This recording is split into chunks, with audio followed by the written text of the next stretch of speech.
Music একটা মহামারী আকার ধারণ করছে। এই মিউজিকটা হচ্ছে মদের মতো।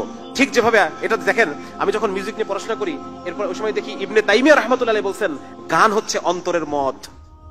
সাথে সাথে আমার অন্তর মানে আল্লাহর দিকে রুজু হয়ে গেল, আর আমি চিন্তা করলাম, আল্লাহ আপনি আমাদের পূর্ববর্তী উলামায়ে কেরামকে কত ফিরাসাত দান করছেন।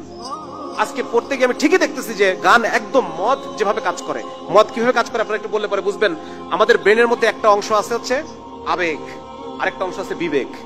আবেগ এবং বিবেকের মধ্যে একটা কানেকশন আছে। বিবেক সবসময় আবেগকে একটা ডাউন করে রাখে, বুঝা গেল?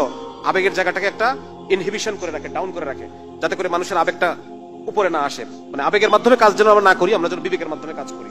এই সিস্টেম আমাদের বডির মধ্যে আল্লাহ দিয়ে দিয়েছেন।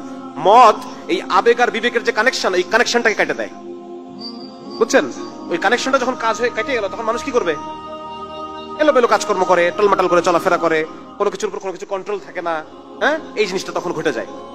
তো এখানে মদ, বিজ্ঞানীরা গবেষণা করে দেখছেন একইভাবে যে ব্যক্তি গান শুনে, ওই গান শোনা মানুষটারও আবেগ এবং বিবেকের মধ্যে কানেকশনটা সাময়িক সময়ের জন্য বন্ধ হয়ে যায়।